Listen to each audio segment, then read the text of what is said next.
when he really needs to be engineering from the vacuum.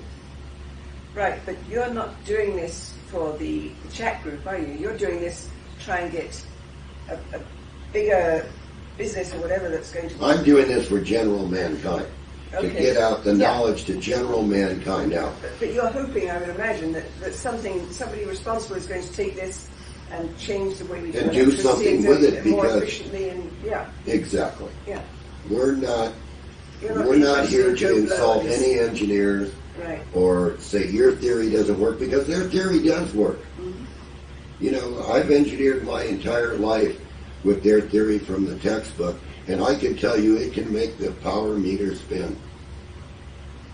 I wanted to look at the other end. Yeah. I wanted to look at the end that Tom Bearden was talking about. What is Tom writing here? Is Tom wasting his time writing? That was my question. No, he's not. This stuff actually does work exactly the way Tom Bearden says it works. I'm not here to insult engineers, once again. I'm just here to try to say, hey, gee guys, let's have a look at this. What's this doing that we're missing? Can't we engineer this into our circuit some way to make my transistor radio last like 40 hours more or 100 hours more? Or gee, when that battery's dead, can I just take the one out of here and put it over here? No, you've got nobody that's willing to stop their normal routine and really look what's going on around them. Yeah. They want to go down to the local stand and get some cheese for free. The internet is about freedom of speech. Sharing ideas back and forth. But you can see that it's been totally infiltrated by naysayers and skeptics and people that want to bring about the whole total socialization of this without any of the benefits of it. You got to be able to grow your own food in the future, pump your own water, you know, and make sure that when you're pumping that water, that another battery is being recharged at the same time you're taking your bath. You know, we're trying to do this currentless.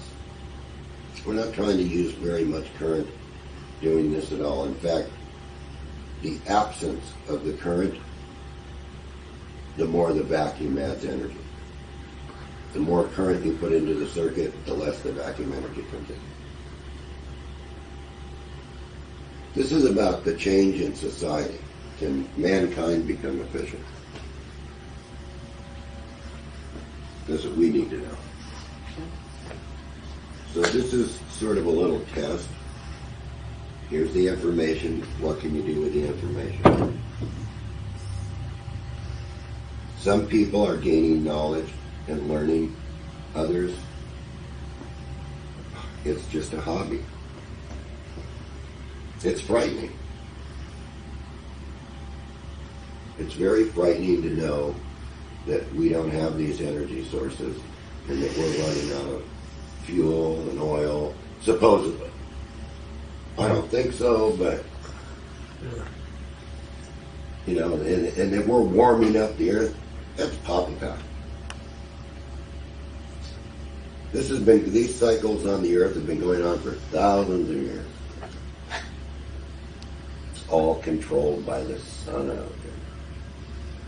It's all about magnetic fields and what the magnetic fields do. On one side you see the ice caps melting, on the other side you see the ice caps growing. Who's on first here? That's what I want to know, is who's on first? Does it work or doesn't it work? Can we do something with it, or do we have to throw it aside and start over? That's my question. I've done the best I could do. I've given them the most information I could give, from all my years of research. And now it's just, I leave it up to them. Either take the leap or just face the future. That's all you're getting from me, Tony. That's All right. Very good, John. You're probably going to put it in there too, aren't you? Some of it, at least. I'm going to cut it and mangle it so badly that. He's going to make you say something else. Yeah. He's going to be a globalist or global warmer. No, I mean, you got it right there in a nutshell. Yeah. You have the whole thing in a nutshell there. You have this right at your fingertips. If you don't choose, and don't complain about the price. I spent 40, almost 50 years spending my money to figure it out. You're getting a deal if I say $75 for the book. Yeah. Think about the guy that's filming. He hadn't asked for a dime. What's going on here? Today you have access to all this information and you have the internet. But they're abusing the internet so bad that they're just going to take it away. Then you're not going to have any information. You better hope that you copied all the stuff off on a piece of paper and that you have so you can do it. I think we've done our best. Yeah. Yeah, I think so too. And there's more. We're growing, and we're sharing a little bit more each time. We're not hiding anything. There's nothing in here. You don't see any black boxes on top of anything. You can see the circuits right in front of you. You can see the wires. Oh, clear. See, Rick's got it in a clear plastic box. Okay, there's nothing hidden here. We don't have to hide anything because we're not frauds about anything that we're doing. And the thing about these kits is you build them yourself. Mm-hmm. Or you could make it yourself. You can go to the store and buy it, buy the parts wherever you want to buy them. And it'll work. On the internet groups that you participate in and that you run, Rick, about how many people are in these groups? Well, we started off with a Bedini Monopole 3 group, or Bedini Monopole group, and we had hundreds of people first year, and then that eventually we made into an advanced group, and now we have a similar group called Bedini Monopole 3, and there is maybe 700, 800 people on that now. It just grows every day. More people join that group, and most of them don't participate, but a lot of them do, and they replicate their version of these. When I say their version, they get their parts. They get their parts from wherever. They build their motor whatever size, and then they post the results. So we have people all over the world. And then, of course, the group is open to the public, so everyone can view it without even joining the group. So I estimate there's thousands of people watching that. And what we're trying to do there is give the basic circuit without all the advanced stuff, so that everybody can focus in on that, understand it, which it sort of makes it easier on me. I don't have to answer all these questions all over the place about every different circuit. You've got to start off the basics. And once you understand, what we want to do there is show two different things. That you can restore ruined batteries or desulfate batteries. And then we also want to show how there's two energies, as John's been talking about. Once you get to that point of really understanding there are really two energies and how they work, then you'll naturally know how to move on. But most people just have this gold rush fever, right? John said, Yeah. where they're Gold fever. Gold fever. They're just impassioned. They want free energy now, and they can't listen to any instructions. So they'll come in, they'll see the basic circuit, and they'll say, which is just this right here, and they'll say, well, I can improve upon that. It's a transistor and a diode and a resistor, and we had another diode off here to go to the charging battery. So that's the basic circuit. So that's the basic circuit with an inductor, with the coil, and then the motor. Well, they want to do this and that and say, well, this is how you improve it. And they spend all their time trying to figure out Well, the how to one improve thing it. that's very important here, Rick, is it's already as simple as it can get. Yeah.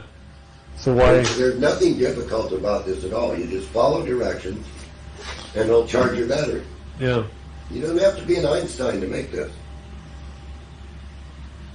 Einstein doesn't work here. This is simplicity. The simplest form. This is the easiest way to show what the energy is.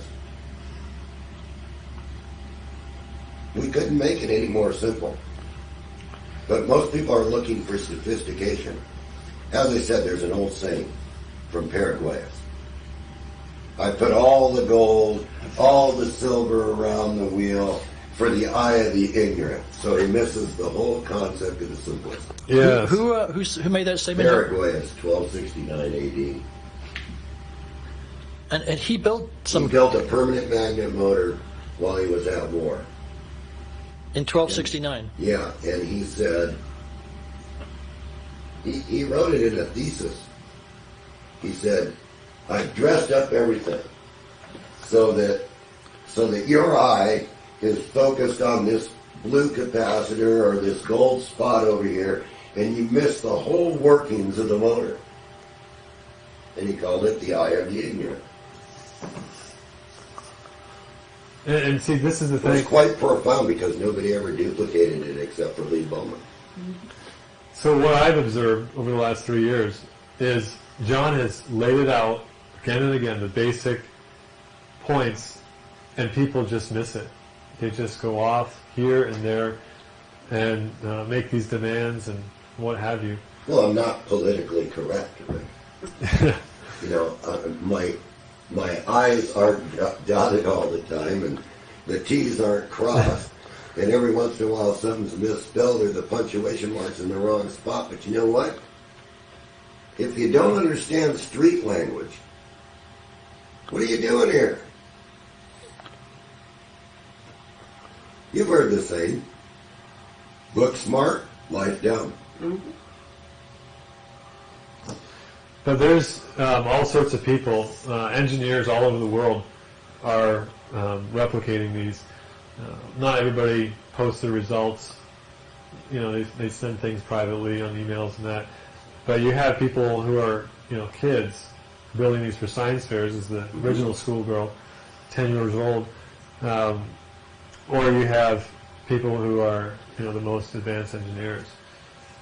In fact, I brought this exact motor around with me in a box around the whole country this year, this winter, and I showed this on campuses all across the country, and I met people who were PhDs to your basic college student, and they were fascinated. As we discussed that. So a lot of these people have joined the groups and replicated these things. So there are a fair number of people who have moved on from the basics, but this is all that's necessary is to know what the energy is, as John's describing the boards there, and It's sort of a primordial energy. yeah, It's like before electricity. Precursor. it's like Precursor. earth currents and all Yeah. that. And this kind of energy likes to see a high impedance. It absolutely does everything opposite Yeah, of what the conventional energy does. yeah. And as Tom Beard points it out very precisely, that what we're looking at right there that's coming out of the wall is just a waste product. Yeah, that's what these are measuring waste. But when you talk about negative energy, is that on a par with positive energy, and they're both subsets of precursor energy, or is negative energy essentially precursor It's energy? precursor. So negative energy is Yeah, essentially it precursor. has to come through the vacuum before it can become positive at all. You know, this is all conversion. So radiant is the same as precursor, is the same as negative. It's an energy that's been here since the dinosaurs. Okay. And we're just figuring out that energy flows without any current. You can't really measure it, but it's there, and the battery's charging when it shouldn't be. Mm-hmm. Now, you can put meters on it, and they show something, but they don't correspond to the actual state of charge in the battery. And that's one of the major things that we're trying to look at on these lists, is what is charging your battery? It shouldn't be charging anyway, and it doesn't correspond. If you put a meter in line with it, no matter how you look at it, it's never going to show that it should be charging at that rate. Yeah, but you might point out too that if you get engineers who only know how to put a current meter in line, Yeah. and they're saying, well, there's no current here, so it couldn't possibly be So charging. they don't even look at the results. They're not willing to charge up the battery and load it down. Charge it up, load it down, and see the actual work that comes out of that battery. And, they look at it, like John says, they look at the meters and they say, well, it's not impressive. But what the impressive thing is to see what the actual energy comes out of this battery. Not to mention, it's making that battery better over time as well. So, Very good. well, I was just going to show here then a little bit more. If you want to come here and see it, as I'm going to start this up again, and just to show you what kind of power. I mean, you can watch the voltmeter, but watch what happens. This capacitor is going to fill up and very fast and discharge very fast, but you can see the neon bulb. Where am I supposed to be looking? Well, you can look at either one of them. So the neon bulb is showing you. So that's how much power is going into that charging battery. High potential. High potential.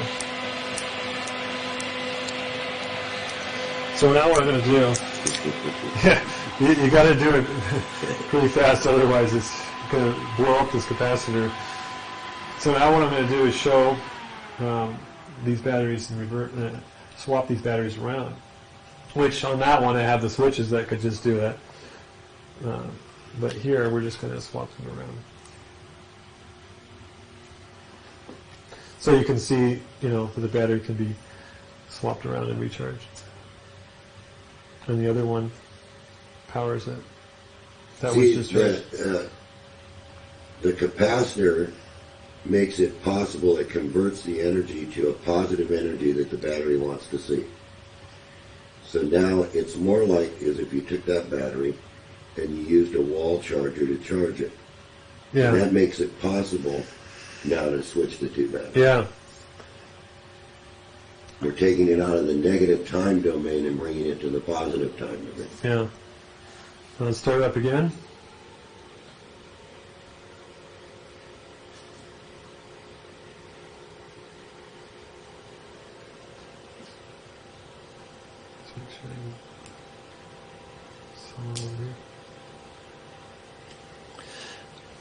So you've just switched batteries here. Yeah.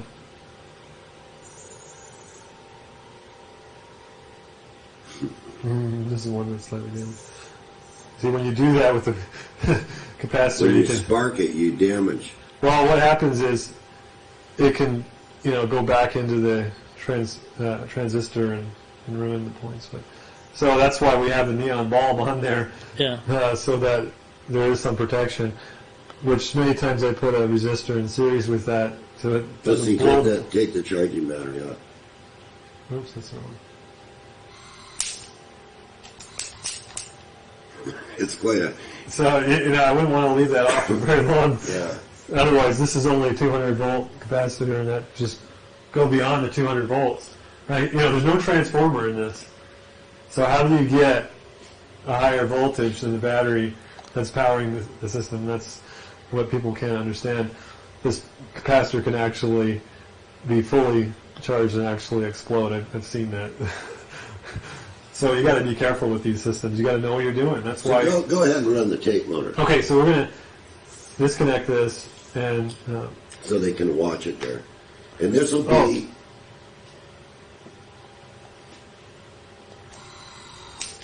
Now what's going on here? The batteries. There's nothing powering it. Yeah, there's nothing powering Look, it. look at this. Right. There's nothing powering it. Now, this doesn't happen very often.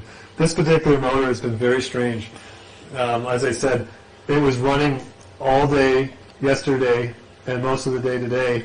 It's basically running on its own capacitor discharge. It's running on the capacitor discharge, but there's one wire here. One Right. wire is only connected to this Right. battery. So you got a motor running just off one wire. Oh no, wait a second, sorry.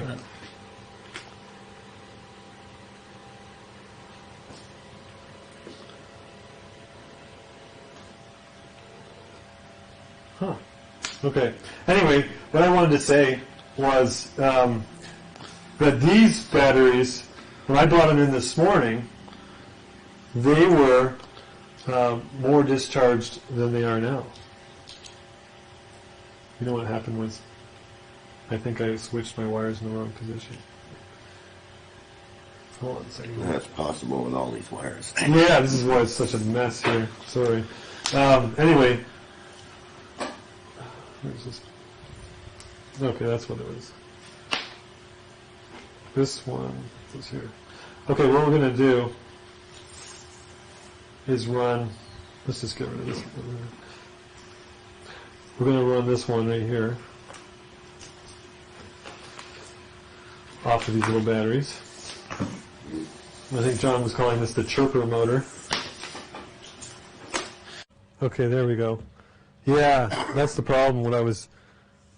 I had my wires, Crossed. yeah, mixed up. But it was still interesting what was happening anyway. I think that should be still fine for the video. Because, yeah, it wasn't running nearly as fast. I was like, what's going on here? That's why, that's why I added those switches in there. Because people always cross their wires. They get them backwards and just two flips of the switch,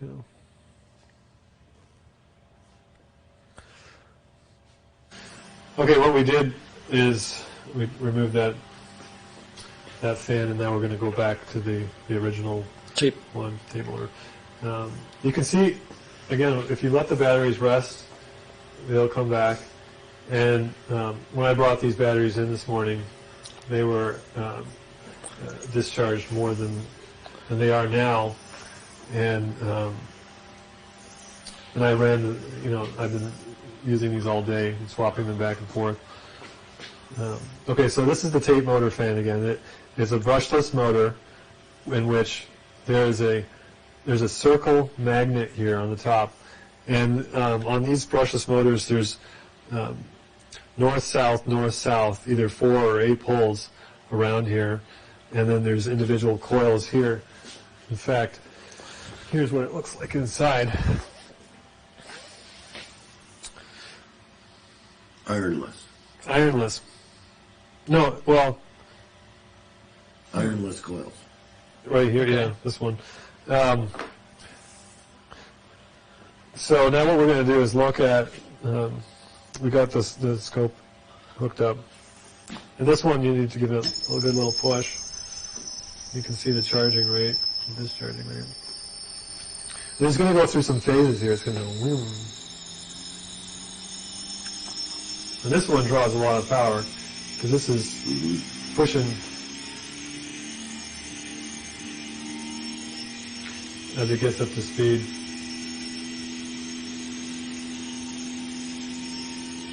So it's going to take a little bit to get all the way up to the maximum RPM. And we're not putting any load on it, so it's going to go faster. Just to reiterate, Rick, which is the driving signal battery, and which is the battery you're charging, and which are the corresponding meters? This one is powering. I got them in reverse now from what it was before. This one's powering the system with the clips, and this one's charging. Okay. Now here's the difference. This one does not have the capacitor dump on it. This one here is powered. And this one's recharged. Because if you take this off, see? Oh, no, I'm sorry. You're right. Yeah, I have it backwards. You're right. So, yeah, you can see the neon bulbs come on here. And the neon bulbs indicate what? You're protecting the transistor. Indicates the radiant energy in the system. Now, these ones also have resistors in series with the neon bulbs. Keep it from popping. Because, as you can see, this one can be run at 24 volts. So, because the radiant is essentially a gas, the neon is one of the only ways you've been able to find to indicate... To detect it. To detect it. Yeah, which in the other DVD you can see John showing that with one wire, and I've done the same experiments. So, taking it off, it's got nowhere to go, in a sense.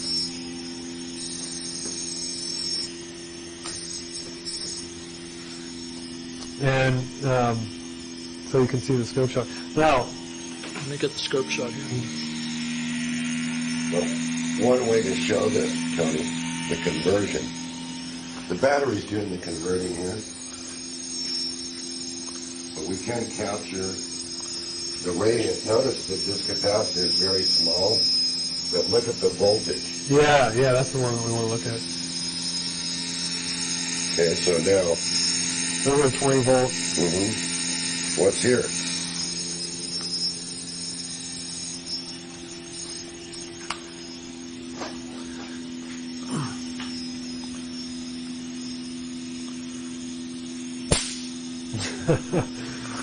You filled up that cap real good. Yeah. We'll do it again. Basically, when you use a capacitor dump system, you dump it across this battery that way. See, so this is charged, right? So depending which way it's charged, right, you dump it across the battery like that. And the battery bounces up real quick. So we got 100 volt divisions here. Yeah. And look how high we're going here. So we can see here that we can constantly keep doing this. So that would pop those capacitors if you left it there, because it's over 300 volts. It's over 300 volts, and we don't want to do that. We want to catch that.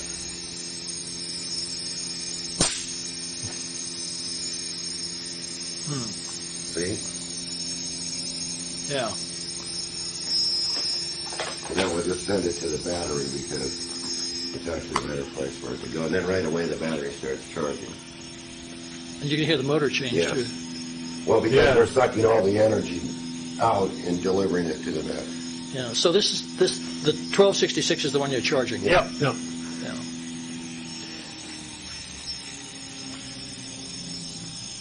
So you put more load on the motor, and the charging goes up. Yeah, in some situations, yeah.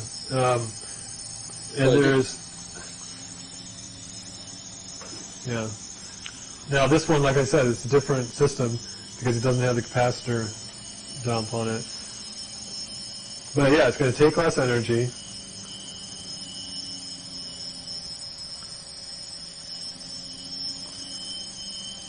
What do we got on the Now we can change the speed on this. Okay, now what I did was, let's change divisions so you can see that. So what are you doing at the moment? No, I'm just looking at the oscilloscope. So yeah, now this one we won't want to rotate around because we don't have the capacitor discharge. So it's a different kind of charge. And, each person who experiments needs to learn, the difference. So this is sort of, and so if we want to change the speed on this, we would change those resistors.